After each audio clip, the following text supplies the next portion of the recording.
Most conspiracy theories, especially the crazier ones, are meant to discredit the real ones. What's something you know to be 100% true that everyone else dismisses as a conspiracy theory? The art world is largely built around money laundering and tax evasion. This explains a lot of the really simplistic art pieces that sell for millions. You pay $10K for a painting, then give it to a college 3 years later. During that time, it went from $10K to $50K because F you, it's art. So you tell the IRS you donated $50K this year. And you can deduct donations from your yearly revenue and thus pay less taxes. The university plays along because they get free stuff out of the deal. Basically what money laundering is that you invest your dirty money by operating a business and reclaiming your original money via the business's profit in order to avoid taxes. This can be applied to items of value as well. Buy a $100,000 painting that is less money you would pay in taxes, then go back and sell it. K-pop was created by the South Korean government under suggestion from the IMF as an extra exportable industry to fix its balance of payments. It really happened that way. I'm more surprised people or surprised governments get involved in cultural exports. Japan had some 5-year Cool Japan thing going on. Thailand sending chefs to America to popularize Thai food. It's a way to win the game, cultural victory. You want tourism and people buying your stuff, so you do whatever works. The government is actually watching everything you do. Now that doesn't mean there is some dude sitting at a computer looking over your internet history. But the government does have tons of information about you on a server somewhere. The paradox is that a lot of people in the government don't know they have it, and the rest don't know what to even do with it. Not everyone dismisses it, but the US government is still experimenting on its own citizens without their actual consent, but their implied consent.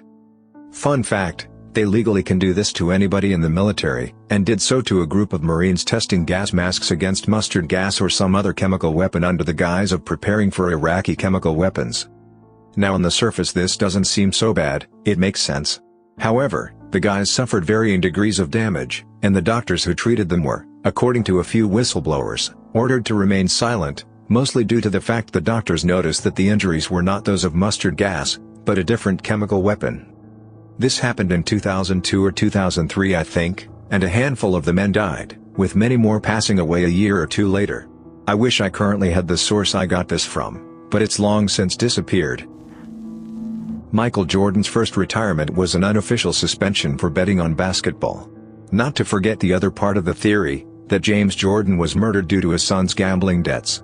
Not saying I necessarily believe it, but there's that part as well. Some agencies can turn on the microphone and relay the audio of most phones, even when you turn them off. Assuming you cannot remove the battery. This is why the president's phone as well as some other secure devices are supposed to have the microphones removed, and then have one plugged in when it's going to be in use. Previous presidents have begrudgingly accepted this practice. When retail employees go check in the back, they're actually just checking their social media for 5 minutes.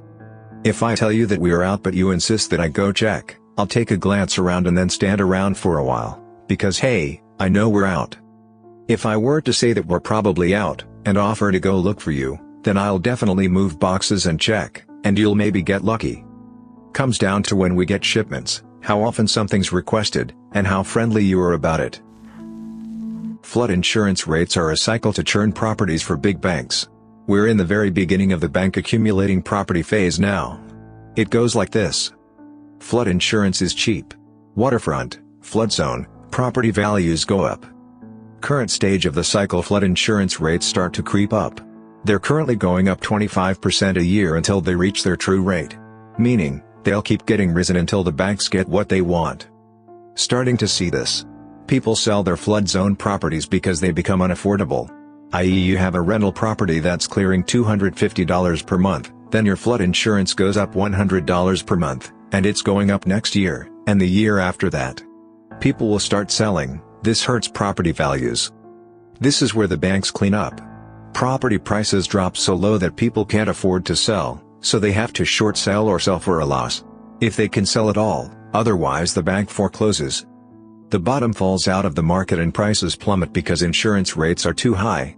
The banks accumulate thousands and thousands of these undervalued properties. Now, the banks have to sell these things. If only there was a way to sell these properties. Oh yeah, let's reduce flood insurance rates and give the market a boost. This is where the cycle repeats. A couple things to note: the big giant million-dollar homes aren't really affected by this. The owners are usually wealthy enough to afford the flood insurance rates, or own the house outright and don't need to carry insurance. The banks and the government are basically the same entity in this circumstance. A lot of houses in flood zones are huge neighborhoods that just happen to be low-lying, and can be miles away from waterfront. So, poor neighborhoods get hit the hardest by this. There's a cabal of very wealthy and influential psychopaths who control a good chunk of world politics. New members are introduced to, or encouraged by their own peers to partake in, pedophilia. They end up doing that not just because they may be bored with their lives or enjoy hurting children, but also because this team-building exercise in the guise of underage sex parties allows their friends to get compromising material on them. It is an initiation ritual aimed at building trust between everybody involved. If, almost, every member of the cabal has dirt on everybody else, then they surely won't rat each other out. This might also explain why Epstein got disposed of despite having been placed under police custody. Most conspiracy theories, especially the crazier ones, are meant to discredit the real ones. I've heard that the military encourages UFO conspiracies surrounding Area 51, because it's a testing site for experimental aircraft, and they'd prefer the rumors that spread around Area 51 to be complete lunacy about aliens rather than credible sightings of top-secret experimental stealth bombers or whatever. But I've only really heard this as rumors, never really seen any hard proof. The only reason why we are still in the Middle East is to harden our military so that if we go to war with another nation our troops have battle experience. I think this is what Russia is doing with Ukraine now too. Not to forget money. As the biggest weapons exporter in the world, we create a ton of weapons and war is very good business for arms dealers. Luckily for them, they sell to our military and have a lot of control over our government.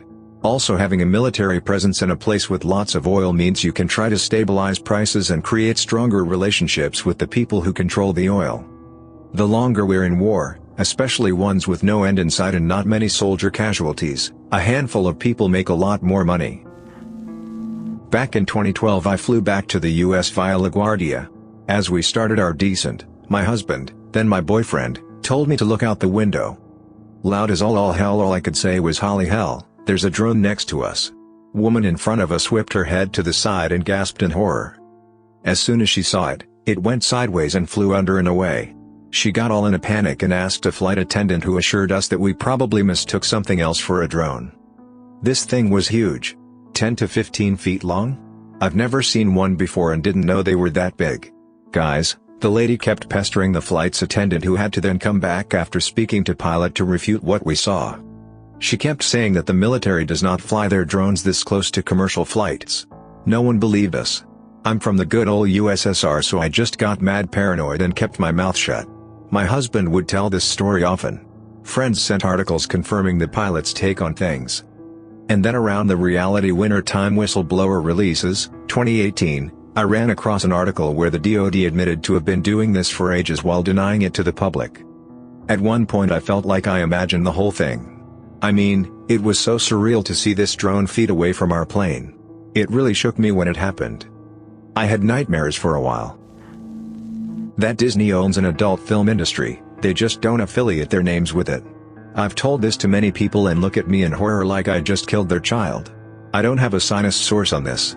This came up in a finance class years ago, and looking at it from a business perspective is not something to be amazed of. We're running out of antibiotics. Bacteria are developing resistances faster than we can produce new ones. At the current rate, we'll run out within the next 50 years. We've already exhausted the first ones we developed, like early types of penicillin. It's not all bad, though. If we rotate what we have, and invest in developing more, we can prolong the deadline indefinitely. Regardless, when your doctor tells you to take your antibiotics for the full prescribed duration, and to dispose of them safely at a pharmacy, you should listen.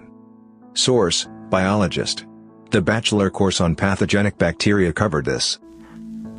Social media, especially Snapchat and Instagram, exist in part to make us more comfortable with events in our lives being publicly known, which in turn makes us okay with losing privacy from government surveillance. I'm not saying that was the original intent of those apps. I'm saying that in their current form they tacitly encourage people to be comfortable with being watched and having their lives recorded. The government basically encourages this because it suits them. We'll go extinct before we can ever colonize other planets. In one of Vonnegut's books, pretty sure it was Hocus Pocus, he posits that the true point of humanity's existence is to create a strain of bacteria robust enough to survive being jettisoned into space. And survive long enough to make it to a habitable planet and begin life again. Democracy is dead. Americans talk about their right to bear arms, and that's cool and all, but if you need to overthrow a government by force, you are not going to take down the US Army just by rallying a few thousand sympathetic freedom fighters. And you'd better believe that you're always the terrorist in this situation, because the media will lie and smear to protect the government and corporate interests. A lot of first world countries have an intentionally broken voting system, first past the post, which keeps the two largest parties in power. This means that if people vote for the best party for the job, their vote goes to waste, so they often vote for a much worse party that aligns with them on more issues than the other choice. This in turn further entrenches the two-party system. Two parties means fewer people to bribe when you need policies passed or blocked. There is an element of voting with your wallet here, in the sense that the more you line the pockets of politicians, the more your vote on an issue counts. And it's only the ultra-rich and large corporations that have this kind of money in the first place. The policies these companies lobby for inevitably serve to reduce their social and environmental responsibility and contribute to the still expanding income inequality in America and the UK and many other countries. Unelected corporations are effectively setting your laws, and that is why they suck so much, and that is why every president or prime minister seems to do next to nothing for actual progress regardless of which of the two parties they belong to. But sure, you have a vote which you can use to elect one of two corporatist puppets, and you have a gun which you can use to rise up, except you won't, and if you tried you'd be killed on the spot. That's not democracy, that's democracy theater. In the UK, we tried to change the voting system to one that would allow people to vote for their favorite party first and then rank other parties by order of preference, but it got shot down after a vote was called and the majority voted no. It seemed like all it took to convince most people to vote no, was for the media to say, "Don't do it, it will just end up voting the Lib Dems in." This also illustrates a problem with democracy. Even when we have it, people make uninformed decisions without knowing that they are missing vital information, and the media can manipulate this incredibly easily. Thanks for listening to Radio TTS. Hit the subscribe button to hear more uncomfortable stories about corrupt institutions and creepy powerful people. Share your own theories in the comments below, and remember, at this moment, someone could listen to you via your smartphone mic.